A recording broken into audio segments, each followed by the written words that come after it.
show today, the Another Level show. We're back today with another exciting show, a great guest.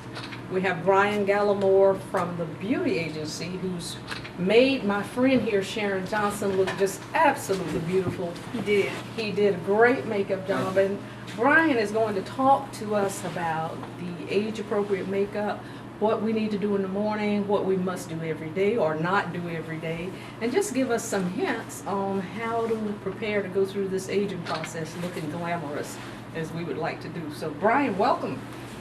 Thanks for having me. Oh, listen, and thank you for this great makeup job. Sharon, how do you feel about it? I love it. I learned so much today. Okay. A whole lot about makeup. Thank you. Your educational techniques are outstanding, and she has been smiling ever since she got out of your chair. So we want you to take a minute and enlighten us in ways that we can help ourselves, and that going to a makeup artist can become more of the norm as opposed to prom night or a wedding, Right. to that effect.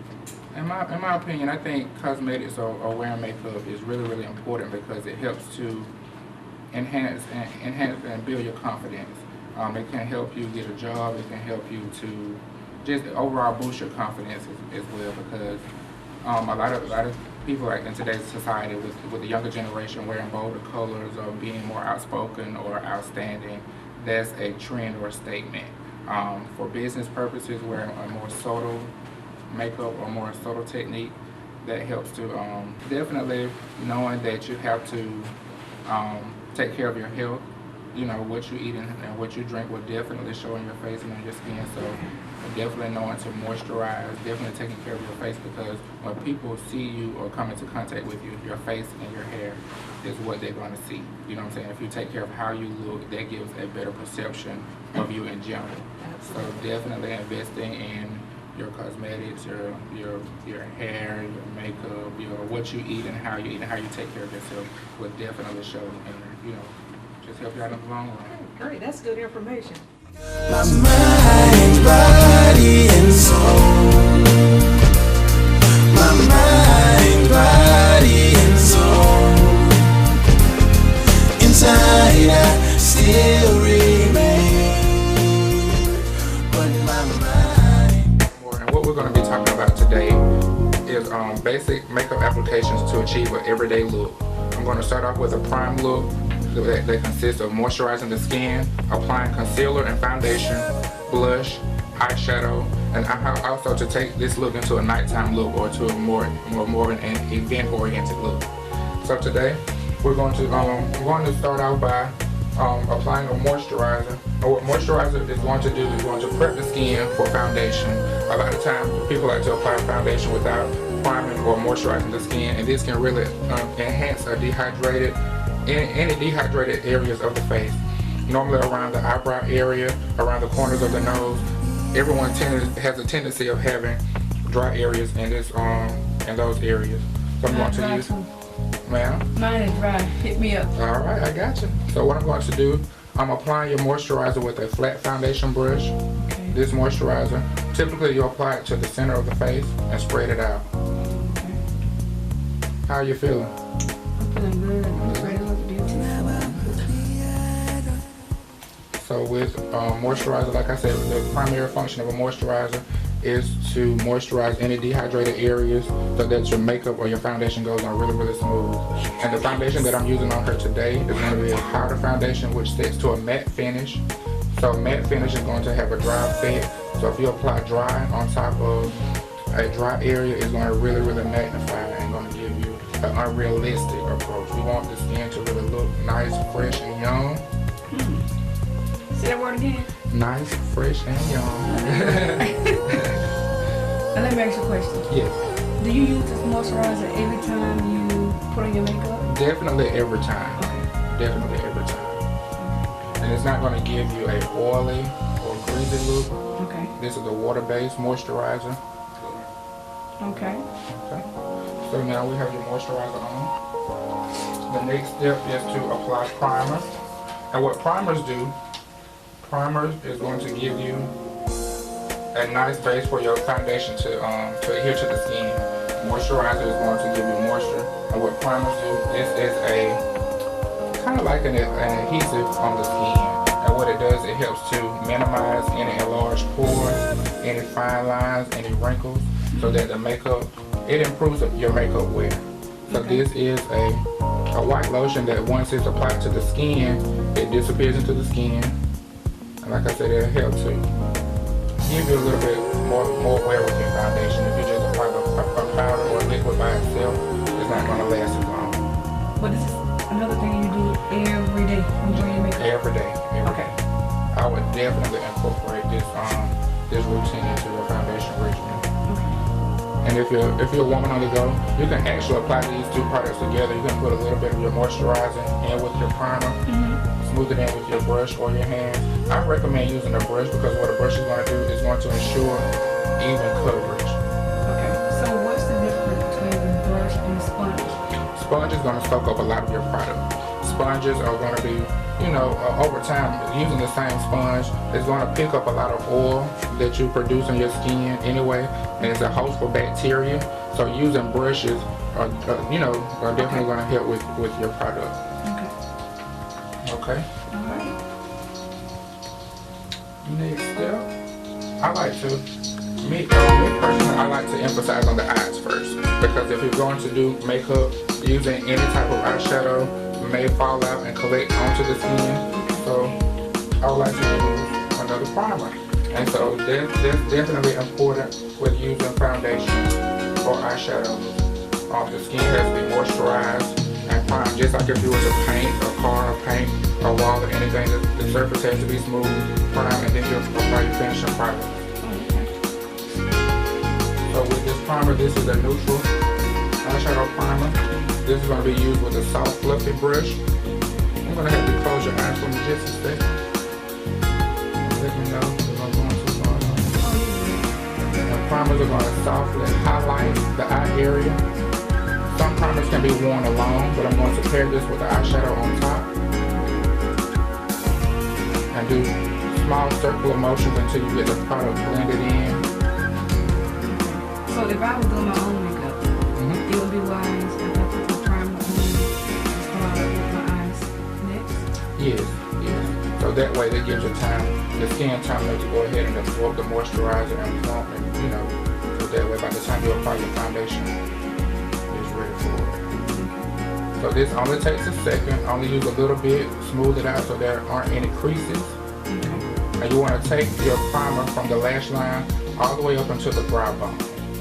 Anywhere where you're going to have eyeshadow, it's wise to have primer there so that way that eyeshadow can sit seamlessly. Alright, we're done with the primer. I'm going to be fabulous. Oh, yes. I just feel like there's a hater in the room, right? So next step, I'm going to use a neutral tone color on the brow. I'm using a flat shader brush. This flat shader brush is a stiff brush. It's rounded at the tip so that way this fits into like the arch of your brow. So normally what I like to do with eyeshadow application, I start with my brow light, go on with my lid color, and then I go in with a transitional color with a soft fluffy brush. So there's 3 shades. It's going to be really simple to duplicate. So this texture, this is a satin finish. Satin finishes, and you want to play on textures with eyeshadow. So that way it's not false from top to bottom, and that way it'll give more of a realistic 3-dimensional effect. So once again, kind of starting right here at that point where your brow starts to go up, take the flat shader brush with a satin finish eyeshadow, whatever shade you like to apply, and just kind of sweep it softly under there. You don't want to go too light in color. That way it makes it a little bit too animated. So now we're done with your brow light. We're going to go in with your lid color, which is a neutral frost. And what I normally like to do, pick up the same shader brush, pick up my color, tap it off. And what you want to do is start close towards the lashes and just kind of softly place it on to the lid.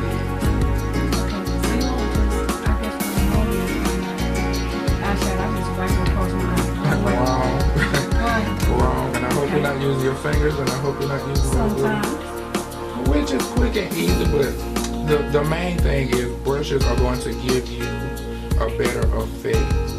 Each brush has its specific function. Like I said, this one is a flat shader brush, so it deposits the color on very well. And so you'll notice when I apply the crease brush is going to be a soft, fluffy brush. So that's going to fade, and it's going to marry these two colors together without leaving like hard demarcation lines. You want everything to be nice, soft, and blended. So, I'm not gonna wash my face. so just as a brief overview, we've applied eyeshadow primer. Primer once again is going to help to give you a base for your eyeshadow to have lasting capabilities. Is going to help you to blend it a whole lot better. We have your brown shade on and then your lid color. And as you notice, these are two different textures. The brown shade is a satin finish. The lid is a frost. And I'm going to go in between these two colors with a matte finish. So that way once you turn or your light captures you in a different angle, it gives a more dimensional effect. So we're going to keep this at a minimum. So how are you feeling? Oh, I feel good. I'm just waiting to see the finished product. Okay. Next technique, I'm going in with a matte finish.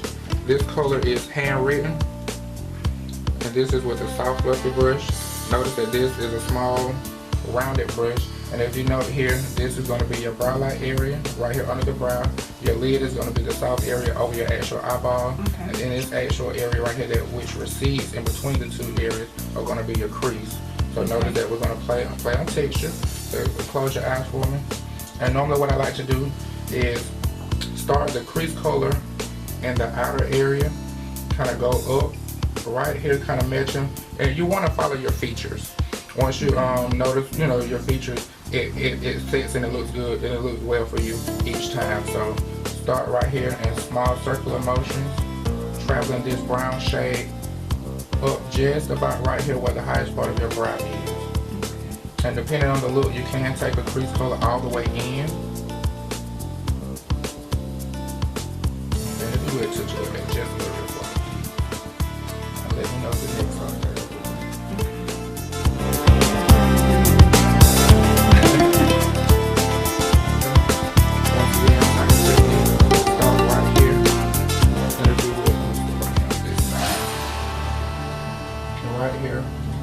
And always kind of use the last eyelash as a good reference point.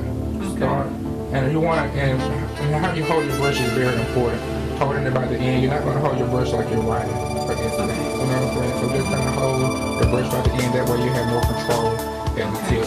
And you want to do short circular motion halfway in.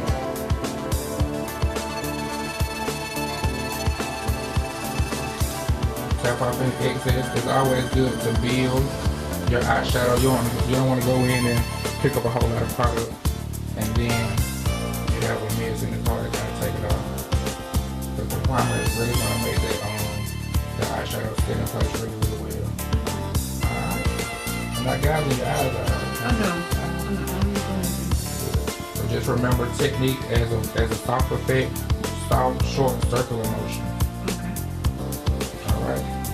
So as a recap, we have your brow light, your lid color, and a crease color. These are three distinctive different textures. The satin finish is going to reflect like softly. You notice the frost is bouncing off light a little bit more. And then your two sprays. And that's going to make your powder products, everything kind of blend together. And it makes your foundation look a whole lot more realistic. Really? Never heard of that. And that can be applied to the skin before you even apply your makeup if you don't want to use a moisturizer. We done? We're done. See this. Wow. I don't even have to buy lashes. You don't. That's the whole technique about applying your mascara into where the lashes grow. Your eyeliner into where the lashes grow so they look closer together. And when you put your mascara on, it looks like false lashes. I'm shocked. And I love the lipstick.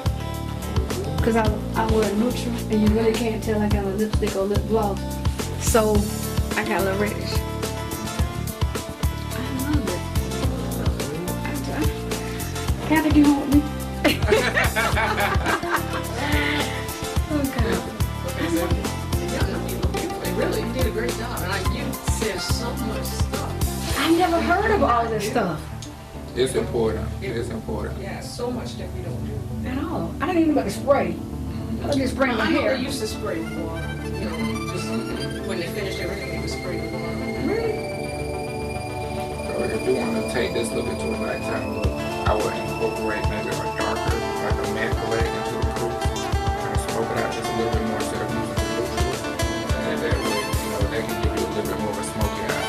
Still using the gold in the center part of the lid, still capture that flash so when you blink this eye catching, you know, like a low light setting, you know, that'll definitely help.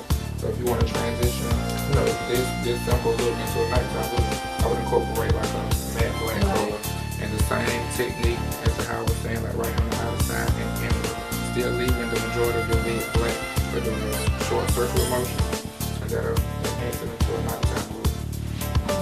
Or using like bolder lipsticks, purple for women of color, or a plus. Purples look really, really good. A lot of times we have either a yellow or golden undertone. In color theory, yellows and golds, they counteract each other, but when they're next to each other, on each other, they're most explosive. So purples look really good as a complementary color.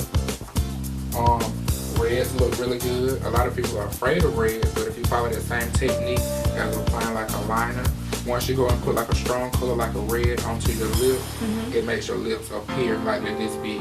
But once you frame it with a brown or even like a plum liner, a red with a plum, it looks really good.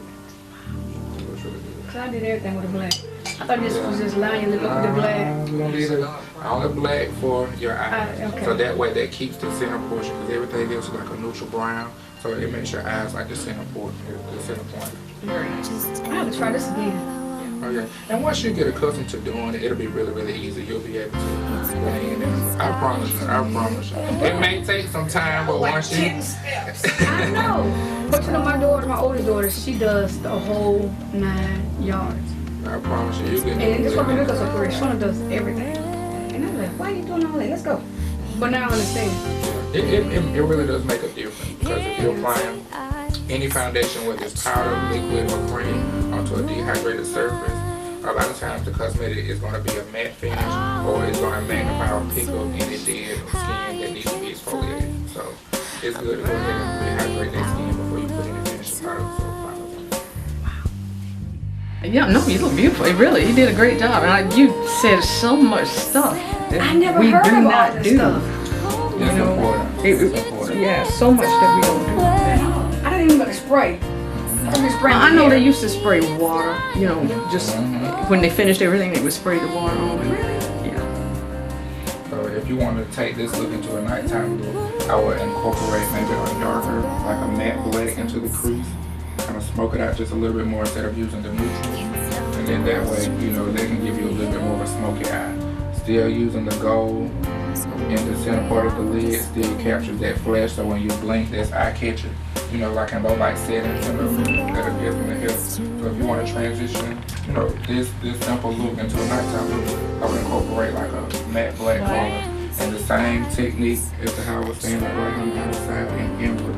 Still leaving the majority of your lid black by doing those short circular motions. That'll enhance it into a nighttime look. Or using like bolder, purples look really, really good. A lot of times we have yellow and gold. They counteract each other and enhance each other on each other. They're most explosive. Purples look really good as a complementary color. Red. Stick in the mud. I've been putting on my makeup the same way for the last 15 years. So watching you transform Sharon into this makeup goddess. Yes. Hater. Hater. I am really interested in your techniques. I think you did a great job of explaining everything to us. So, you know, there's maybe the 16 years between us. Tell me, what would I do less of, more of? What do you recommend? Well, basically, makeup is all about your personality. I really do want you to transition. You know, come up from to 15 2014, 2014, definitely. It's all about your personality, what look or what feel you want to give off. Definitely now with makeup, in my opinion, doing a neutral look or having, maybe kind of focusing in on one thing or the other, and instead of having bold popping eyes and bold popping lips and bold blush, that can go into a clown-like or a very animated look. You want to kind of accentuate or focus on your features. If you have a nice cheekbone, select like a nice sort of blush. If you have nice eyes, select the eyeshadow that will be comparable to your skin complexion and what jewelry tone that you like to wear that fits and works for you. One thing that interests me is that you made her eyes before you actually put on her foundation, which was almost unheard of in the other generation. And that works for me, and especially the woman on the go, because if you perfect your foundation and concealer, and then you go in and use a frost eyeshadow or use a bright color eyeshadow, you're going to wind up with fallout under your eyes. And then when you go to wipe it off, what's going to happen? It's going to have big streaks of color, and that's going to ruin everything. So that's going to take additional time to correct. So I feel like if you go ahead and do your eyes first, and then apply your foundation and concealer, that way that'll minimize and take less time to complete your look. Okay. Well, how do you feel? I feel good. Good. And I like the fact that you did my eyes where I didn't have to get lashes, Yeah. because I'm very uncomfortable with lashes. I don't do them well. And see, like I said, once again, that goes into your personality, what look that you want to give on. And see, with the technique when I applied the eyeliner into where the lashes grow from and then your mascara, that gives the effect of having false lashes. So you don't have to go in and get the tedious single flares installed or get the lashes on the strip that can come up and then you're talking and then they're coming unhinged. So, exactly. So that's a look that you can complete yourself where you don't have to invest that extra money into having false lashes applied.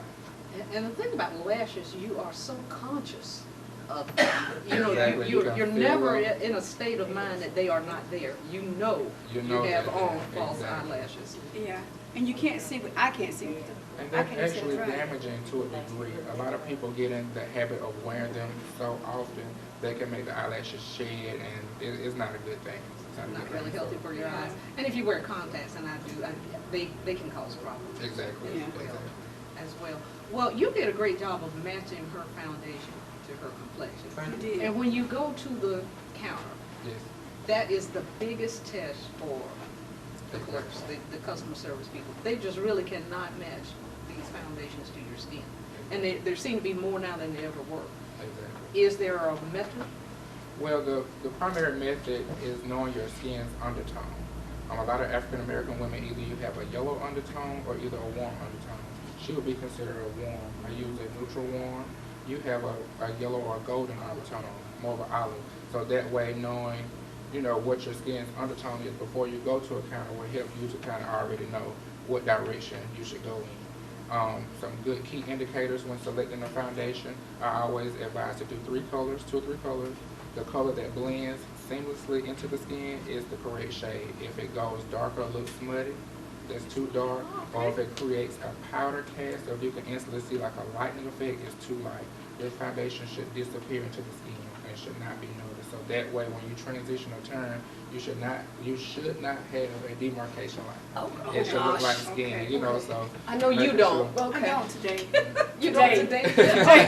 Exactly. So, Yeah. just taking the time to play with textures, play with different cosmetics, because some skins look better with a matte powder finish, or you can go into a liquid. Most textured skins that have maybe like fine lines and large pores, wrinkles, and things of that nature, maybe a gel-based or a liquid foundation settles onto the skin a whole lot better than using powder. Because powders can actually accentuate or make enlarged pores and textured skins more visible. So, This is great information. I am curious to know, when do you think ladies in general should use a makeup artist? Definitely any event that's going to be filmed or recorded, wedding ceremonies, parties. If you're going out, especially if you want to be the star of the show that night, you should definitely, build a relationship with a makeup artist. So that way that artist knows your personality, what look that you're trying to achieve, and what audience you're trying to capture. So that way, they already know what type of skin you have, how to go ahead and do your eyes, and, just make you feel more confident. So what if you're trying to be a diva like me? Who needs the artist every day? like I said, definitely, you know, connect with the artists that you have similar personalities that know who you are and what type of, you know, what type of look you're trying to capture. So that way, and if you can't get to an artist, you know, go ahead and learn the products that work for you. Go ahead and get a couple of makeup brushes. So that way, brushes are important. They help to, they definitely help to apply the product better. Fingers and sponges, I'm kind of against them. They're convenient, they're fun, but they are not the best tool with applying your premium cosmetics because, like I said, once again, you want to invest in your cosmetics. Your face is your marketing tool. So I guess I can get rid of that red sponge. Yes, you can. But- I mean, if it works, it works, but You at the can go same ahead. time, definitely invest in your brushes. Each brush has a specific function. Your flat brushes are going to apply, you know, your cosmetic in a more of a full coverage technique. Any fluffy brush and give you a medium to full application depending upon your technique. And another question, Mhm. where could we get all the steps that you took me through? You know, all the steps that you demonstrated. Where can we get them? I never heard of them. They didn't even Definitely look exist me up. to the day. Okay. Definitely contact me, Okay. Brian Gallimore with the beauty agency, and I'll be definitely more than happy to give you those tips. Okay. Definitely going to any bookstore, purchasing makeup one-on-one books, you know, Okay. and that way you can have a guide as to what steps to take as far as like applying your moisturizer, then applying your primer, because the traditional steps is you want to have your skin hydrated. Then when you apply your primer is going to smooth out the skin's texture as to where any fine lines, any texture areas, all of those areas going to be smooth before you put your foundation on. Your foundation is going to be like the icing on the cake. You don't want to just go and put your icing on and then, you know. Right. So, Okay. In a rush job. exactly. Well, you will definitely be able to get more information about Brian on our website, theanotherlevelshow.com. We will have his YouTube video and that detailed demonstration of how to apply makeup properly. Yes, ma'am. They'll be able to tap into it, and that's a great thing. That's good. Brian is in Macon, Georgia, and he is reachable. His contact information will be on the website. And I just want to thank you again for joining No us problem. Thank you for having me. and for making her look better. Thank you. She's a hater. I don't hate, I celebrate. I love it. Thank you. I really do. Seriously. I really appreciate it, and it has really been a pleasure being here with you today. Thank you. Thank you so much. Thank you so much for having me.